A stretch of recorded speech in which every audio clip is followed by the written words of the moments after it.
Hey, I'm Callie Lewis. You're watching Geek Brief TV. This is Brief 734, but who cares about the number? I have an iPad!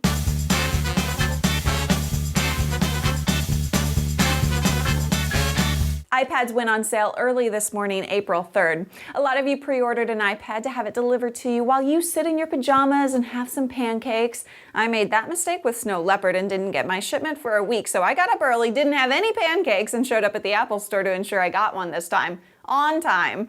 I was lucky number 42, the answer to life, the universe, and everything. I've had a couple hours to play with it, so let's dive in. For those of you who haven't been paying any attention, and I know that's some of you, the iPad weighs 1.5 pounds, is half an inch thick with a 9.7-inch screen at a resolution of 1024 by 768.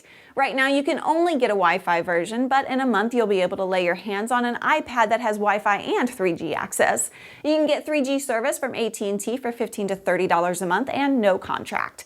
They come in 16GB, 32GB, and 64GB versions. This is a 16. Rob Walsh over at Today and iPhone was kind enough to put together a price chart you should take a look at. If you go with the 3G version and AT&T, you'll spend the least in a 2-year period. But if you're going to do the Wi-Fi version plus a mobile broadband solution like a MiFi or Clear is going to cost you less than the MiFi. You can find that chart at geekbrief.tv/iPad prices. There is no camera, and I expect that to be available in a future version. Gotta hold something out, right?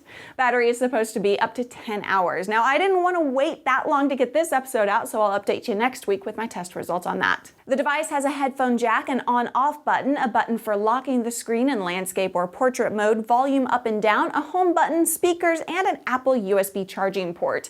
There are no regular USB ports. It'll be necessary to use email if you want to transfer Keynote pages or numbers documents. Or you can share via iWork.com. There is no flash, but website owners are scrambling to make sure that's a non-issue by serving up HTML5 compatible videos. Even advertisers are building completely new websites in every effort to make sure users don't end up here when they click an ad.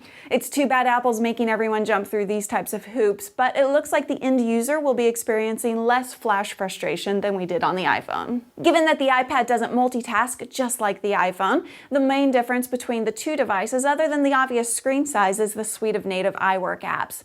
The guys at Apple reworked Pages, Keynote, and Numbers to work on the iPad. I'm pretty impressed by how thorough the applications are. It's more than just the basics. I haven't found a whole lot you can't do, with the exception that you can't import documents, which honestly is kind of annoying. I'm sure I'll find out more stuff as I use the apps more and more over the next week, and I'll be sure to share whatever I find at twitter.com/Callie Lewis. iBooks is completely new and Apple's answer to the success of the Kindle. From the small amount of time I've had with iBooks, I can see enjoying books on it, especially in landscape mode, which is the major difference when compared to the Kindle. You get a 2-page view. You can turn pages by either swiping your finger or just tapping on the side of the screen. While the animations are fun, it's not something I see most people using after the first few moments. The iPad can be paired with a Bluetooth keyboard. Unfortunately, it's very slow to find Bluetooth devices. There are limited accessories available as of the launch date, but I picked up a couple. The iPad dock is $29 and holds your iPad propped up and charges it at the same time. Your iPad will fit very snugly in the iPad case, $39. It's thin and soft, and I like it for that reason, but the material gets dirty very quickly, and it's not the case you want to use if you just want protection, because it's hard to put the iPad in and take out quickly.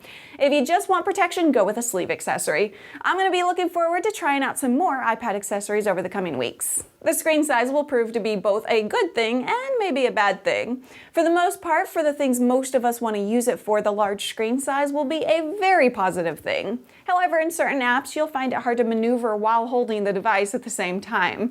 Primarily, I've found this to be the case in games rather than productivity apps. It does feel a little heavy after holding it for a bit, but it's much, much better than carrying around a 15 or a 17-inch laptop. Apple wants this to be an in-home device, a lean-back experience, and I might use it that way, but I'll primarily be using it as a replacement for my laptop when I'm out and about. The way Apple and third-party developers are handling the menus and the 2-column view is fantastic. I don't know why I love that so much, actually. It fills the netbook market much better than netbooks ever have. Like I said about the iPhone when it first came out, it's a pleasure to use, with a few small bumps here and there. As textbooks are available on the iPad, it's going to change the behaviors of students, and I find that really exciting. All right, that's it for now. I'll be playing with this thing all day, every day over the next week to find out all of its flaws and figure out where it shines. Follow me on twitter.com/Callie Lewis or facebook.com/Callie Lewis fans for my updates about the iPad and much, much more. Thank you guys so much for watching. I'm Callie Lewis. Now I'm going to go have some fun.